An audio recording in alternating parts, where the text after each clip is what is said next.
Ahojte, práve som dotočila túto recenziu, ktorú práve uvidíte, lenže moja šikovnosť a nešikovnosť. To nebola moja vina, moje šťastie a bola plná pamäť a aha, zrazu sa mi vypol foťák a ja tam toho polku nemám, takže môžem začať znova. Takže ahojte, vítam vás pri dnešnom videu. Dneska mám pre vás pripravenú recenziu na knihu The Arrival od autora Sean Penn. Dúfam, že som nič neskomolila. Táto kniha, robila som na ňu unboxing, páčila sa vám táto kniha a ja som pôvodne nechcela robiť recenziu na túto knihu, pretože no čo tam budem hovoriť, má tu pár strán, 128 a mala som ju prelistovanú, ale tak poctivo, že proste som fakt nad tým rozmýšľala a išla som za radom asi za takú pol hodinu. A no viete no, čo vám o tom poviem. No ale, keď som zistila, že táto kniha tomuto autorovi trvala, kým ju nakreslil 4 roky, tak som si povedala, že to nemôžem len tak nechať byť a že to je proste veľká odvaha, pretože proplácať sa nad ničím, čo ste robili 4 roky, aby si to niekto prelistoval za pol hodinu, je vážne odvaha, pretože to chce odhodlanie neskutočné a trpezlivosť, to ja by som to asi fakt nedokázala. Tak si poďme o nej niečo povedať. Táto kniha je hrozne detailne nakreslená. Keď vidíte niektoré tie komiksové knihy a neviem čo, proste, že nie sú ani nejak prepracované. Toto má také detaily, že fakt vidíte, ako sa na to mohol niekto prpať 4 roky, že si na tom dal neskutočne záležať a ja som hrozne rada, že vlastním túto knihu. A ak chcete alebo rozmýšľate nad ňou, určite si ju kúpte, pretože je neskutočná. Ak teda máte veľké poličky, pretože ja teraz zdolávam neskutočné stavy, pretože sa mi nezmestí do poličky, taká je dlhá. To proste vôbec nejak. Neviem, jak ju dám,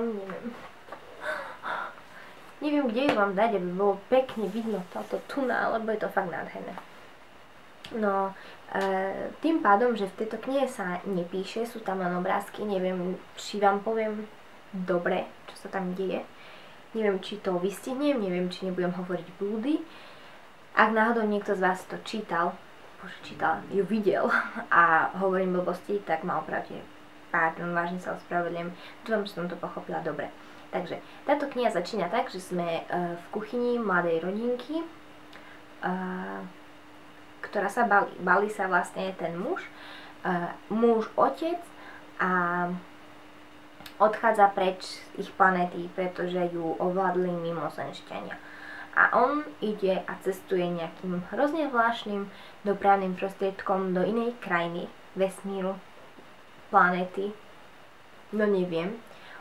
Cestuje preč a ocitá sa na mieste, ktoré nikdy nevidel, je úplne zvláštne, podivné, nerozumie tam ničomu, pretože majú iné znaky, proste nepíšu normálne, ani čísla nerozumie, nevie ani koľko je hodín, všetko je také zvláštne, pýta sa ľudí na pomoc a on tam vlastne odišiel sám, aby si našiel prácu, aby zarobil nejaké peniaze a aby tam tá jeho rodina za ním potom mohla prísť.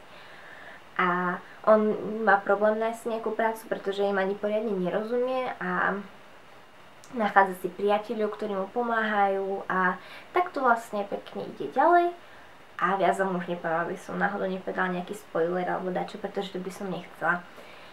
A vážne, bola to krásna kniha. Možno vám ešte ukážem nejaké obrázočky.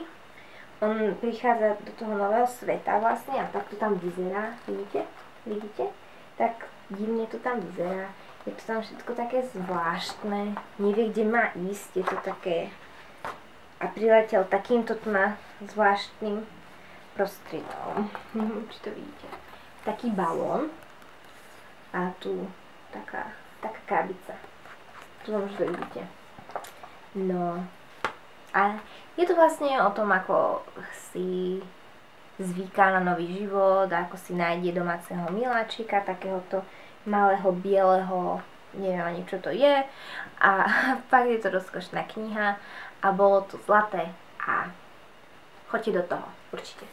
A ak náhodou viete, kde som si mala dať, nech pekne vynikne jej obálka, tak mi dajte vedieť, pretože fakt sa mi nezmestí do poličky a vyzerá taká byť, ako keby bola už stará a to sa mi tak páči.